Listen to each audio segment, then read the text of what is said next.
네, 안녕하십니까. 이번 시간에는 그 구와 절에 대해서 좀 더 집중적으로 한번 비교해서 강의를 해 보겠습니다. 구에 대한 건 제가 이미 설명을 했죠. 그죠? 그래서 아무래도 방점은 절에 대해서 설명을 할까 합니다.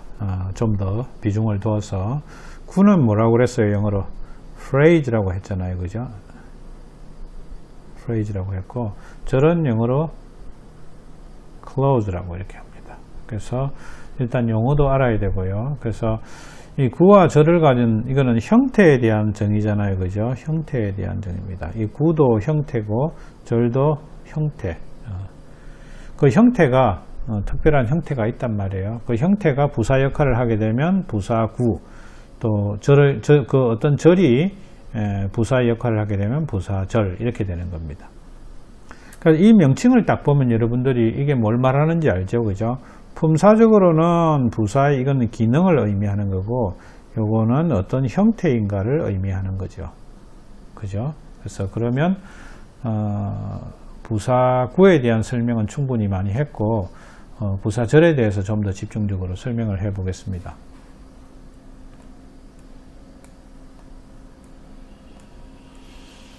자, 보면 품사의 형태에 대한 명칭이다 이렇게 했는데, 품사의 형태에 대한 명칭이 구, 절 이런 명칭이 있다라는 거죠. 구라고 하는 건 뭐냐 하면 두 개 이상의 단어가 모여서 하나의 품사 역할을 하는 것을 우리는 구라고 합니다.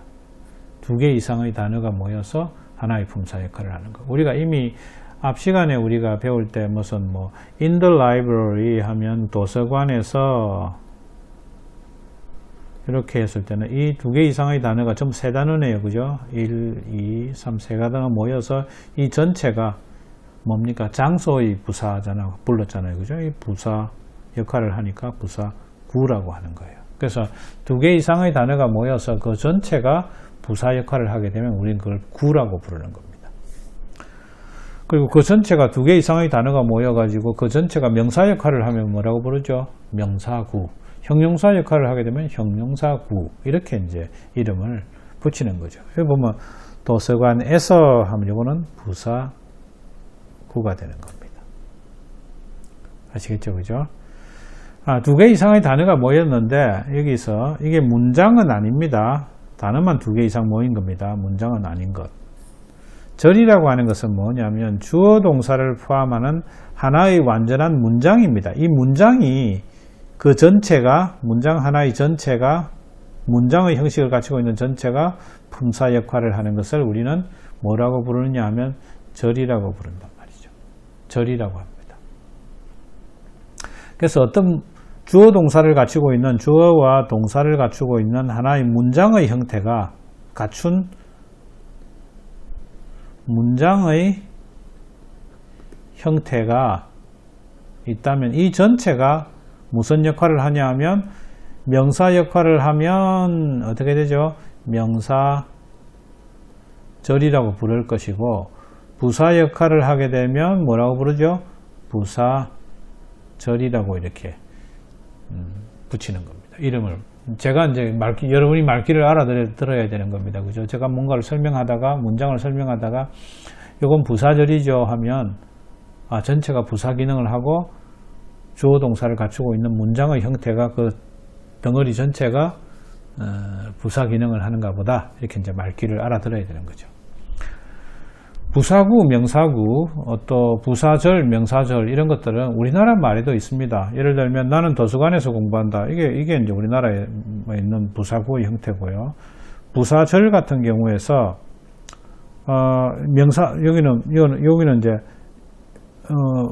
명사절 같은 경우에서는 이게 뭡니까? 요걸로 바꿔버리면 이렇게 바꿀 수도 있겠죠. 그죠? 그것은 거짓이다. 이렇게 바꿔버릴 수 있잖아요. 그죠? 그래서 그것 안을 들다 보니까 그가 운전면허를 가지고 있다는 것은 거짓이다. 그렇잖아요. 그죠? 그러면 주어가 어디까지입니까? 얻는 이가라는 조사가 여기에 붙어 있으니까 여기서부터 여기까지가 사실은 주어라는 말이잖아요. 그죠? 그래서 주어가 될 수 있는 것은 뭐죠? 명사만이 주어가 될 수 있잖아요. 그죠? 근데 그 주어의 형태를 보니까 문장이잖아요. 그죠?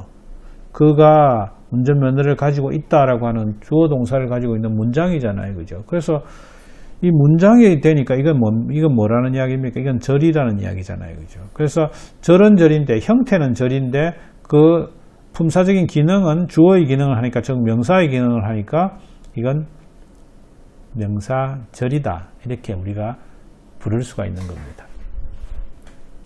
자, 우리가 명사절, 명사구 이게 그 영어에만 있는 게 아닙니다. 우리나라 말에도 다 있는 겁니다. 그래서 우리나라 말을 잘 이해하고 영작을 할 때 거기에 대응하는 그 영어의 그 품사들을 갖다가 여러분들이 이해하면 작문이 아주 그 논리적이고 체계적으로 잘 할 수가 있는 겁니다. 흔들림이 없이.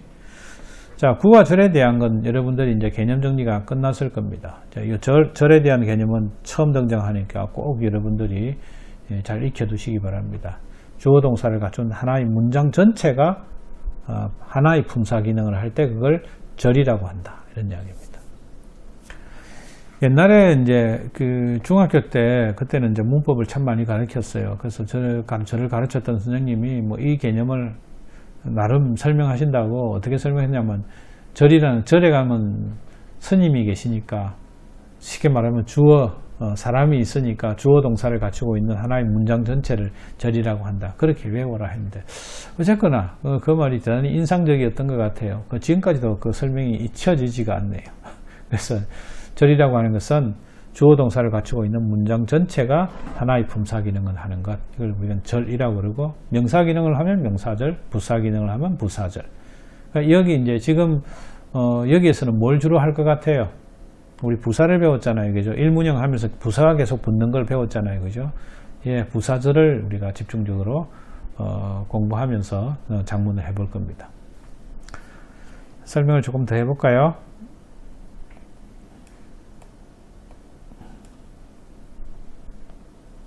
자, 부사구를 만드는 방법은 뭐 몇 가지가 있는데요. 보면 전치사구, 요거는 우리가 이때까지 다 한 거잖아요, 그죠? 전치사에다 예를 들면 뭐 투 부산 이렇게 전치사에다가 뒤에 목적격 명사를 붙여가지고 전치사구를 우리는 부사로 사용하게 되면 부사구다 이렇게 불렀으니까 부사구를 만드는 방법은 전치사구를 써가지고 부사구를 만드는 방법은 앞전까지 우리가 연습을 했던 거고, 그 다음 두 번째 나오는 게 투 부정사의 부사적 용법, 이것도 두 개 이상의 단어가 모였잖아요, 그죠? 이것도 부사구입니다. 사실은 뭐 설명을 또 하겠습니다만 앞으로 투 부정사라고 하는 거 여러분 아마 들어봤을 겁니다. 그죠? 중고등학교 공부를 하면서 투 부정사라는 그건 뭔지는 잘 모르지만 말은 수도 없이 들어봤을 거잖아요. 그죠? 투 부정사란 뭐냐라고 하는 것은 뭐냐 하면 투 부정사의 세 가지 용법은 알 겁니다. 세 가지 용법은 아는데 명사적 용법, 형용사적 용법, 부사적 용법.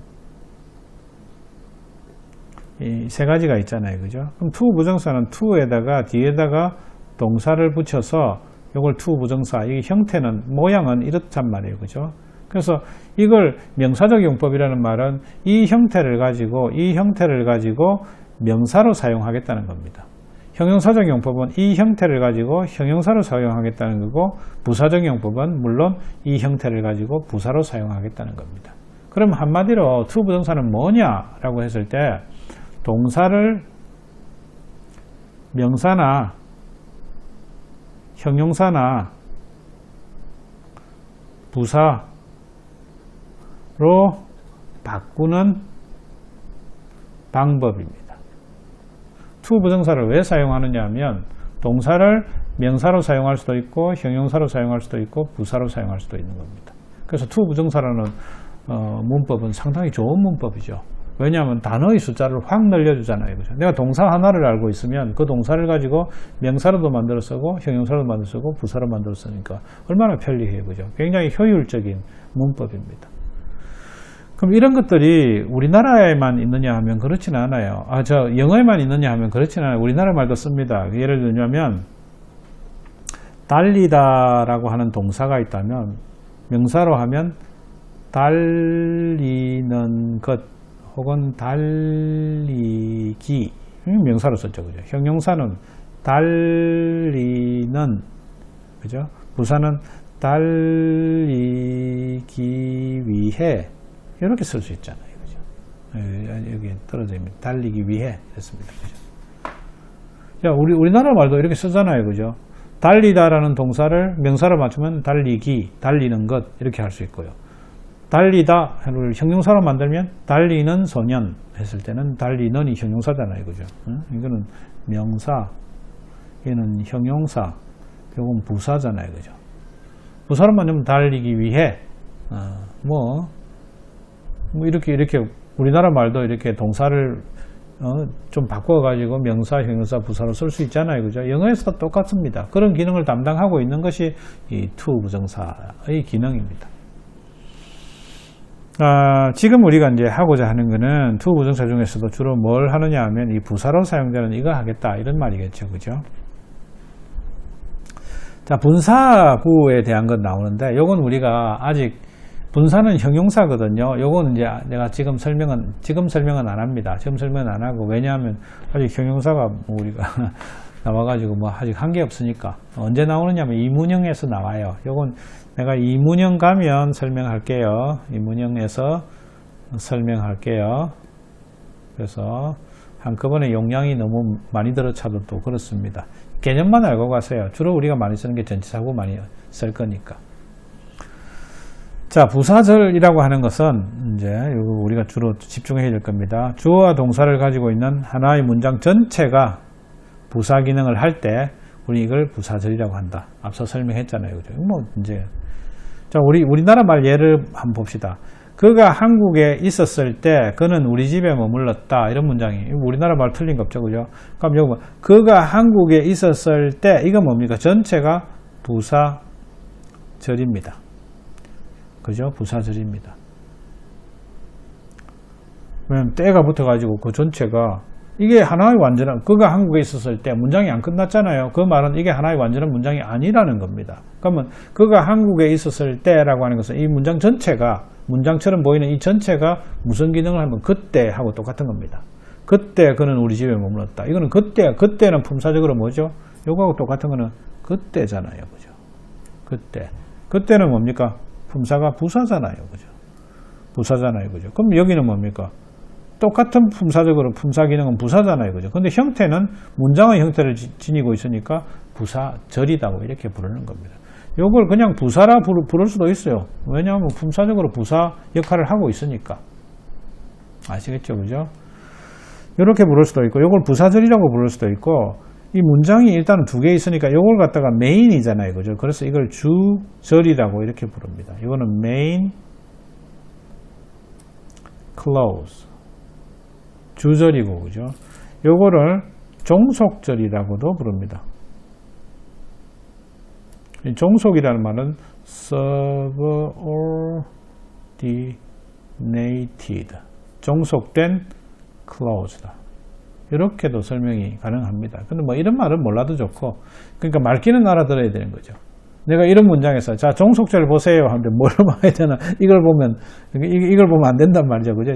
종속절에서 내가 이렇게 하면 여기인가 보다. 부사절에서 하면 여기인가 보다. 이렇게 이제 알아는 들어야 되는 거죠. 그죠? 그래서 두 개의 문장이 있을 때 하나는 메인이 되고 하나는 반찬이 되는 거잖아요. 그죠? 그래서 그 반찬이 되는 이걸 우리는 뭐라고 부르냐면 종속된 것이다. 딸린 것이다 해서 종속절이다. 이렇게 부릅니다. 그래서 종속절은 부사절입니다. 여기서.